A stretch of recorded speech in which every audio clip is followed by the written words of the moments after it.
Hey everyone, how you doing? This is Norrin Radd's Surf Shop. This is what I'm calling tonight's video. I'm going to discuss everything about the Silver Surfer, including first appearances, key appearances, first issues, appearances in other comics, some interesting facts about the guy. I saw Reggie, the bodybuilder Reggie Simmons, who does great videos. Definitely check him out. Reggie, that's 1G, who does great videos. He showed his Fantastic Four 48s he just picked up recently, and he kind of inspired me to do a video. So I'm going to start off with Fantastic Four 48, the very first appearance of the Silver Surfer. This is my 8.0 copy. I got graded back about 2 weeks ago, back from CGC. The book was in my possession for about 20 years. Just decided to get it graded. This tells the story arc known as The Coming of Galactus. This is the first issue and first appearance of Galactus and Silver Surfer, Norrin Radd. And here is the second issue, 49. 49 is probably the most important of the bunch before we get to the next one, which is number 50 here. Now this story arc, these books are expensive. I'll be honest with you.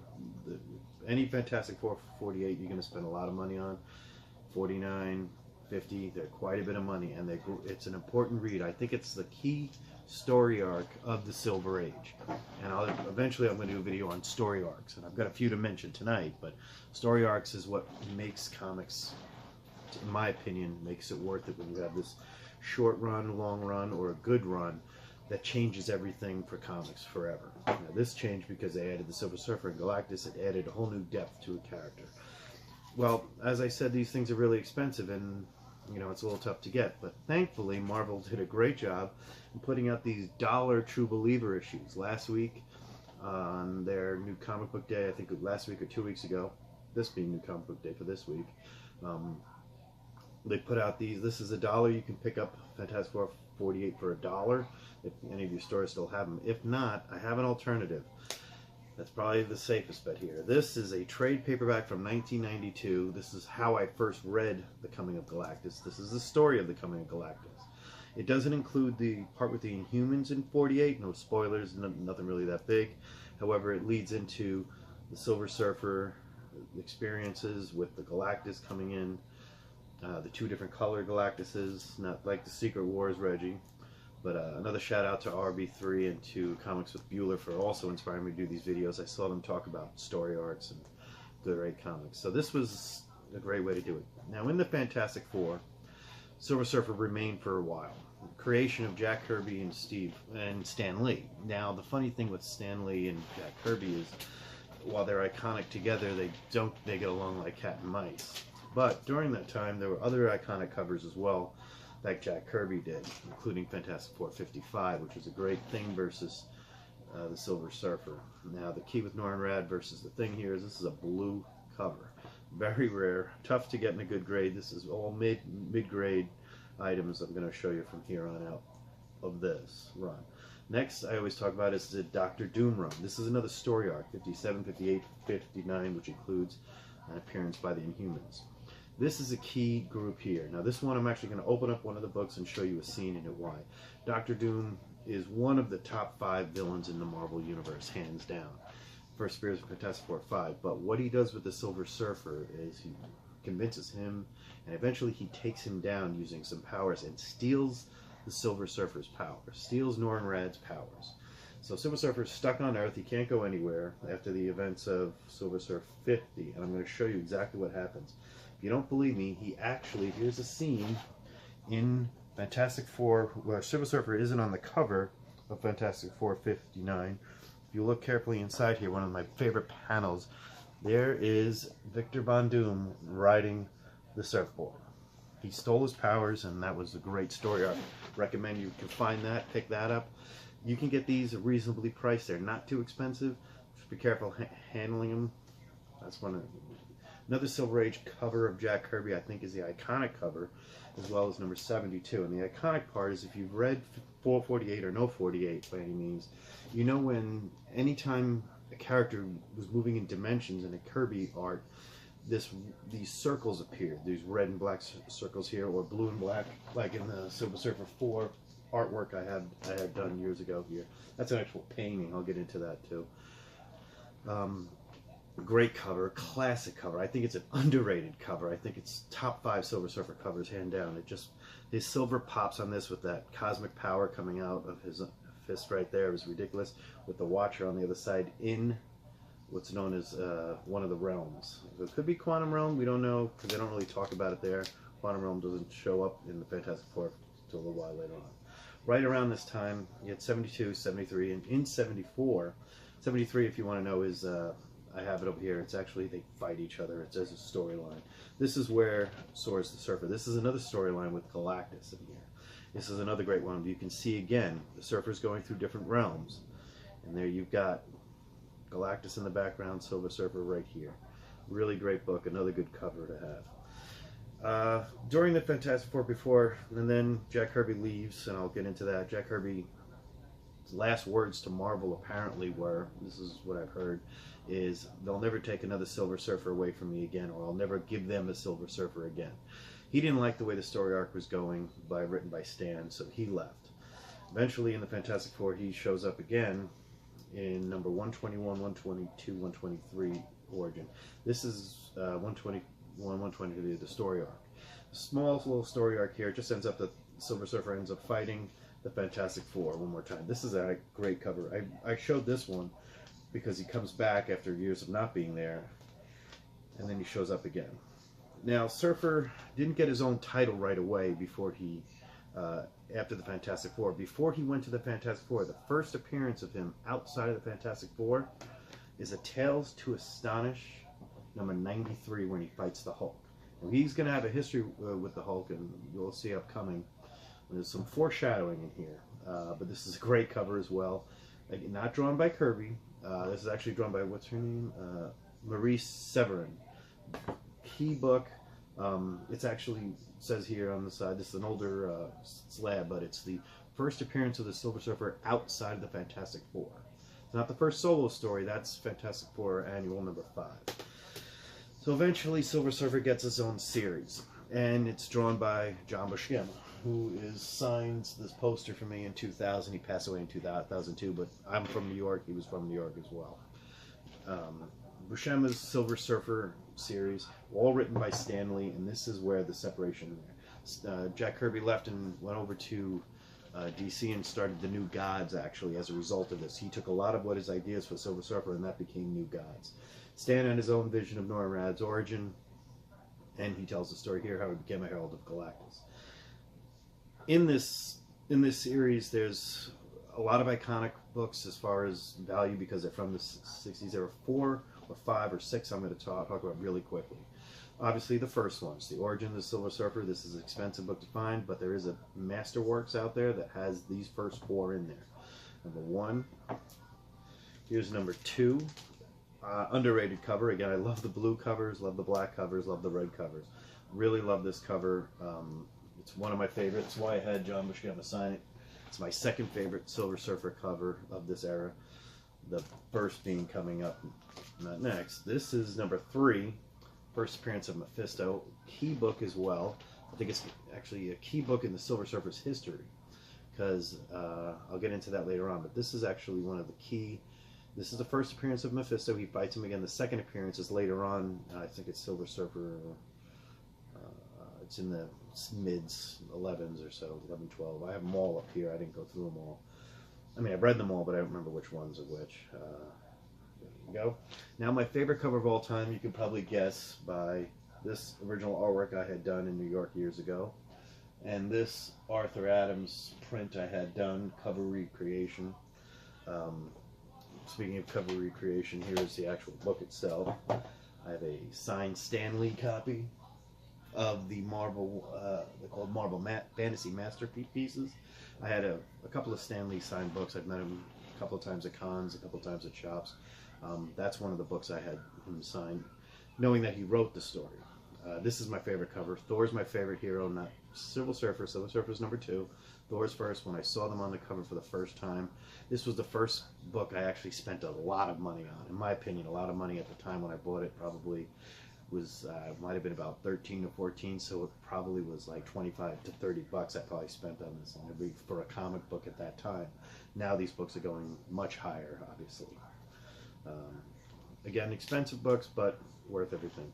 Speaking of the homage of that one, my new favorite cover, obviously, is that new Thanos 17, done by Jeff Shaw, which shows Silver Surfer fighting Frank Castle. Oops, sorry, spoiler alert, the Cosmic Ghost Rider. If you don't know it by now, pick it up. Came out last a couple of weeks ago. Number 2 comes out next week. So the Silver Surfer ran. It had a few other keys in there. I thought I had them left out. Didn't leave them out. Some other keys in there would be number 14 has appearance of Spidey. Anytime you have appearance of Spidey, you show it. And number 18 is the first time Silver Surfer actually fights the Inhumans. He appears in the same book, but he never interacted with them until number 18. And then the series ended, and then he went on to do something else. The foreshadowing with the Hulk was because back in Submariner number 34, Hulk, Submariner, and Silver Surfer start going at it, and eventually they form a team. That team was known as the Defenders. Now, Silver Surfer wasn't one of the first people to join the Defenders. Like Captain America wasn't one of the first Avengers. He didn't appear till Avengers 4. Well, in Defenders number 2, which there were 2 other Marvel ones, and then so this would be the 4th Defenders, Silver Surfer joins the team at that point. Defenders was a great story arc. I actually think they should do a Defenders run. I just love the series. I have most of them, most of the first 100, even some of the really weird ones. They do get a little cosmic-y, but they get really good. So after the Defenders, Silver Surfer's running around, and then early 80s comes around, and they put out a second one. Second issue, Silver Surfer. This is number 1 of that volume number 2. This is also the last issue of that. I don't know why. Apparently it didn't sell, because at that time Marvel would have kept anything that sold. This is a John Byrne cover, actually. I believe John Byrne and Stan worked on the story together. It's an okay story. I could see why it was canceled compared to the original Stan Lee runs. But this is a number 1 issue of the Silver Surfer. Silver Surfer comes back around, and eventually comes the most famous run, in my opinion, outside of the first one, but this has the most famous story arcs in it. This is Silver Surfer Volume 3, Number 1. Now, Volume 3 is key because it brings back some people, and I'm going to get into that. But this is the number 1, 9.8 white pages, if you want me to. The grades, I will always do that. Both of the ones are 9.8 white pages. Not that one, the other one was a 6.5, I think. So the key books of that series, for you Silver Surfer fans, is actually one of the big keys is the return of Thanos. Thanos was a character, we all know who he is. He appeared first in Iron Man 55 in 1973, lived until about mid-70s, 77, eventually kicks the bucket, gets killed. Daryl Skelton draws it. What happens is in 1979, they did something where characters that were no longer around, and this was one of them. Well, he comes back, and this time it's around 1989. This is his first time he's ever back. His name is Thanos, and it says, "Call him Death." Foreshadowing to what he does. But the big key of that whole run, the key that's valuable if you're collecting for money-wise, is definitely first appearance of the Infinity Gauntlet. Here's my 9.6 white pages.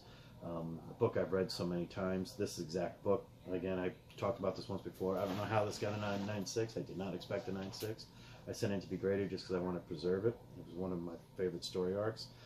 It doesn't have any blemishes on it. I give credit to them. Hopefully they didn't switch out somebody else's book, because I thought I was sending in an 8.5 to a 9, and I got a 9.6. Also, some keys in there if you like covers. There's the embossed cover, silver embossed with Thanos in the background, Silver Surfer embossed. Another embossed one is the 75th issue Bonanza. Even though it's written by Ron Martz, it's a great book as far as great covers go. Great storyline. So the Silver Surfer, that was his run. He has another run now that's out. Well, that was out. Dan Slott did it. I think I have a few of those lying around. Number 1, it's okay. It's drawn very differently. Not a bad by any means. But before I get into that, we'll talk about the Mobius Silver Surfer. This is the Mobius Silver Surfer books. This is a Stanley and Mobius. They did this. This is a little different. It is a good read. I recommend, if you're a Silver Surfer fan, if you want to learn a little bit more about them, definitely read this. There also was a Wizard Half. I was one of those that in the 80s and 90s collected the Wizard magazine, and then you click out a coupon and send it away, and you get a book. I have like this various covers. This is the Silver Surfer one. I believe it was, I don't know what year it was. Probably, give or take, 1996, 97. Oh, here's that Silver Surfer 1 from the new Volume 4, number 1. Another big portion. Oh, here's the 18. Here's the first Silver Surfer run. Sorry about that. A little out of order here. There's the Spider-Man cover I mentioned earlier, and number 18 cover. So Thanos, you saw him appear for the first time in 34, and 44 Infinity Gauntlet comes. There it goes. There goes the Infinity Gauntlet series. In the Infinity Gauntlet series, Silver Surfer has the key appearance. In the movie, Hulk falls through the Sanctum Sanctorum and lands in through the stairs, goes through the window, lands in the stairs. That's Hulk or Banner.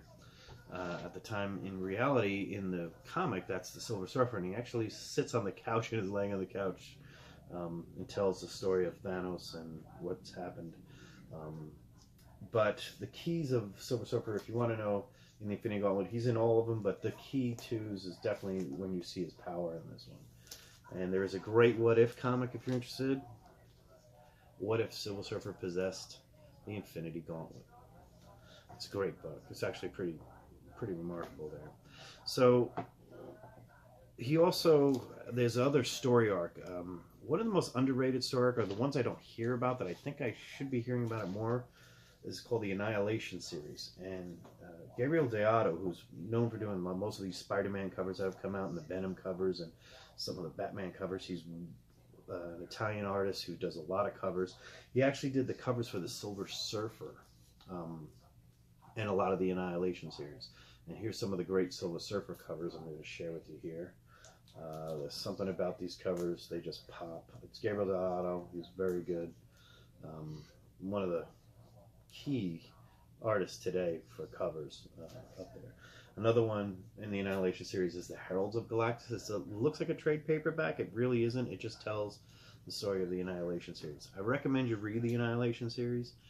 I do think that's where the MCU is going. I'm definitely going off the path on that one. I do agree with Reggie, and I do agree with people that I think maybe the Living Tribunal is in there. And I think we know they're going cosmic. And a great cosmic story arc for the future would be Annihilation. And Galactus comes in, and Annihilus, and there. So that's a good one. So we went over to the Hulk versus Thor and Tales to Astonish number 93, and then he joins the Defenders. One of the great Hulk covers, I think, of the era is Hulk 250. This is Hulk versus the Silver Surfer as well. It's one of my favorites. Surfer appears in a few other comic books, not as many as you'd think, but some great covers. I'm just going to share one or two more with you here. And the next one is, there's one of the original series from 1968, Volume 1.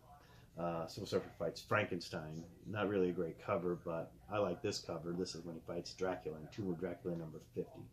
Another great book, another great cover. You can pick these up. This Tomb of Dracula is underrated. I do like the horror comics, but this is a really good horror comic right there. And one of my favorite covers I've shared with people, you got to start with the Spidey or end with the Spidey. I decided to end with the Spidey. There are two in this series. This is a small little story arc. It's called the Cosmic Carnage, or first appearance of the Cosmic Carnage. The symbiote Carnage, Cletus Cassidy, who's pretty much the biggest psycho in the Marvel Universe, melds with Norrin Radd, and this is the result. And if you don't want to see that coming, well, that's pretty much there. Well, this was my first character video I'm doing here about this. I just called it Norrin Radd's Surf Shop, like my shirt. I'm a big fan of the Silver Surfer. I am going to do a Thor one. I'm probably going to do a Thanos one, showing various issues of Thanos over the years. Some good covers, some modern covers, some older covers. Probably going to do some original artwork we just talked about tonight on Reggie's Reggie's video tonight, and some Gambit maybe, because I think that movie's probably going to get some legs now. But let's see. You know, I'm not just an MCU fan. I'm also a Marvel Comics fan. I'm also I like a lot of different other comics. I'm going to do a spec book run on what's coming in the future and spec books where dollar bin diving really works out. But in the meantime, thank you very much for your time, and hope you enjoyed it. Thanks.